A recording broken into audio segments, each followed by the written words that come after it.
Good morning student. Class 9th पद्य खंड का पहले पाठ का दूसरा शीर्षक शबद,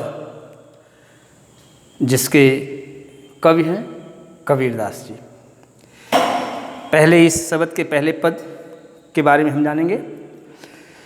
मोको कहाँ ढूंढे बंदे मैं तो तेरे पास में, ना मैं देवल ना मैं मस्जिद ना काबे कैलाश में, ना तो कोनो क्रिया कर्मे नहीं योग वैराग में, खोजी होय तो तुरते मिली हैं पल भर की तलाश में, कहें कबीर सुनो भई साधो सब श्वासों की श्वास में। इस पहले पद का संदर्भ जैसा पहले बताया जा चुका है। प्रस्तुत पद हमारी पाठ्य पुस्तक क्षितिज भाग 1 के शबद नामक शीर्षक से उद्धृत है, जिसके कवि ज्ञानमार्गी शाखा के श्रेष्ठ कवि कबीरदास जी हैं। इस प्रस्तुत अंश में, प्रस्तुत पद में कबीरदास जी यह बताना चाहते हैं कि ईश्वर का निवास स्थल या ईश्वर का वास स्थान कहाँ कहाँ हो सकता है, इसके विषय में वो बता रहे हैं। मोको कहाँ ढूंढे बंदे मैं तो तेरे पास में। कठिन शब्दों को पहले जान लें। मोको माने मुझको, कहाँ ढूंढे मीन्स खोजें, बंदे मनुष्य मानव साधक, ना मैं देवल, ना माने नहीं, देवल मीन्स मंदिर, ना मैं मस्जिद ना काबे, काबा मुस्लिम धर्म का पवित्र स्थल, तीर्थ स्थल जिसे मक्का मदीना कहा जाता है, कैलाश हिंदू धर्म का पवित्र स्थल, हिमालय पर्वत एक पर्वत है जिसे कैलाश के नाम से जाना जाता है, जिसके पास मानसरोवर तीर्थ स्थल है। ना मैं कोनो माने किसी क्रियाकर्म, कर्मकांड, योग वैराग, खोजी हो तो तुरते मिली हूँ का मतलब मिलूँगा, पल भर क्षण भर की तलाश में, कहें कबीर सुनो भाई साधो सब श्वासों की श्वास में। इस पद की व्याख्या देखें। कबीरदास जी कहते हैं कि परमात्मा ईश्वर खुद कहता है। कबीरदास जी, जैसा आप जानते हैं कि कबीरदास निर्गुण ब्रह्म के उपासक थे। उनका मानना था कि जीव, प्रत्येक जीव के अंदर ही ईश्वर का वास स्थल है।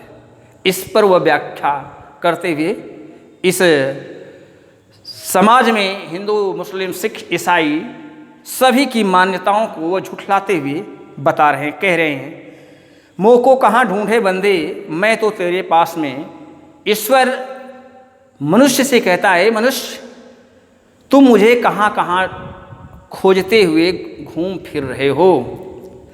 ना मैं देवल, न तो मैं मंदिर में निवास करता हूँ, ना मैं मस्जिद, न ही मैं मस्जिद में निवास करता हूँ, ना काबे कैलाश में, न तो मैं मक्का मदीना या काशी कैलाश जैसे तीर्थ स्थलों में निवास करता हूँ या रहता हूँ, ना तो कोनो क्रियाकर्म में नहीं योग वैराग में, मैं न तो किसी धार्मिक अनुष्ठान, धार्मिक कर्मकांड या वैराग्य में निवास करता हूँ, या वैराग के द्वारा ही न कोई मुझे प्राप्त कर सकता है। मुझे प्राप्त कैसे कर सकते हो, मैं मिल कहाँ सकता हूँ, इसके विषय में ईश्वर बताता है खुद। खोजी होय तो तुरते मिली हैं पल भर की तलाश में। अगर कोई सच्चे मन से, सच्चे हृदय से वास्तव में मुझे ढूंढना चाहे तो मैं एक पल भर में यानी क्षण भर में मुझे वह प्राप्त कर सकता है, या क्षण भर में मेरी उससे मुलाकात हो सकती है। कहें कबीर सुनो भाई साधो सब श्वासों की श्वास में। अंत में कबीरदास जी कहते हैं कि ईश्वर का वास स्थल या ईश्वर निवास करता है प्रत्येक जीव की श्वासों में, यानी प्रत्येक जीव की श्वास में ही ईश्वर का निवास स्थल है, जिसे हम ढूंढते खोजते फिरते हुए दूर दूर चले जाते हैं। कोई मूर्ति पूजा के चक्कर में, कोई तीर्थ स्थल के चक्कर में, एक स्थल से एक स्थान से दूसरे स्थान को चला जाता है कि वहाँ जाने पर ईश्वर मिल जाएंगे। जबकि कबीरदास जी का कहना है, निर्गुण ब्रह्म के उपासकों का कहना है कि ईश्वर का निवास स्थल प्रत्येक जीव, चाहे वह छोटा जीव हो चाहे बड़ा जीव, प्रत्येक जीव के अंदर ही ईश्वर का वास स्थल है, निवास स्थान है। और निर्गुण ब्रह्म के उपासक इसलिए कहते हैं कि हमारी जो जीवात्मा है यह परमात्मा का ही अंश है। इस पहले पद के माध्यम से इसकी काव्यगत विशेषताएं, काव्यगत सौंदर्य, यानी भाषा, सरल भाषा में कवि यह बताने का प्रयास करता है कि ईश्वर कहाँ हो सकता है और उसे कैसे पाया जा सकता है। नंबर 2 बात, इस पद में अनुप्रास अलंकार का प्रयोग किया गया है। गेय पद है, सरल भाषा का प्रयोग किया गया है। इसमें हिंदू और मुस्लिम दोनों को संबंधित करते हुए कवि ने बताने का प्रयास किया है। धन्यवाद।